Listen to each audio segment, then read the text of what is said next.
अस्सलाम वालेकुम, मेरा नाम काशिफ है और आप देख रहे हैं इलेक्ट्रिक ऑनलाइन। जी तो प्यारे दोस्तों, आज की ये शॉर्ट सी वीडियो है भाई। उसमें आप दोस्तों को मैंने क्या बताना है, देखें जी, ये एक्सटेंशन वायर है, ये मेरे पास आई है।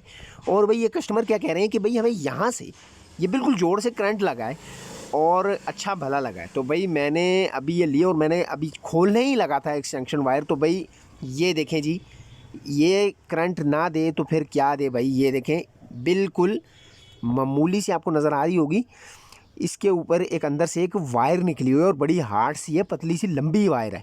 तो भाई इस वजह से ही ये शॉर्ट हो रहा था यहाँ से। तो भाई वो समझे कि वायर शॉर्ट है या वैसे ही एक्सटेंशन शॉर्ट दे रही है। तो भाई ये चीज़ें बड़ी एहतियात किया करें, ये छोटी छोटी चीज़ें हैं लेकिन इस बारे में आप दोस्तों को पता होना चाहिए। ये शॉर्ट सी वीडियो बनाने का मकसद ही है कि इस तरह की अगर कोई पोजीशन हो जाए तो भाई सबसे पहले वायर को चेक करें। मैं अक्सर वीडियो में ये कहता हूँ, वायर को चेक करने में प्रायोरिटी पहले दें।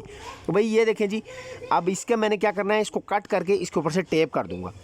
नहीं तो अगर आप चाहें तो कट करके दोबारा भी लगा सकते हैं, लेकिन इतना कोई इशू नहीं है। तो भाई इसके ऊपर टेप कर दूंगा मैं, यहाँ से कट करके टेप कर दूंगा। जो ऊपर वायर निकली हुई है वो कट करके आप ऊपर टेप कर दें अच्छी तरीके से, ताकि ये शॉर्ट ना लगे दोबारा। छोटी सी वीडियो थी, वीडियो अच्छी लगी, समझ में आई तो लाइक कीजिएगा, चैनल को सब्सक्राइब नहीं किया तो सब्सक्राइब कीजिएगा। मिलते हैं नेक्स्ट वीडियो में, तब तक के लिए अल्लाह हाफिज़।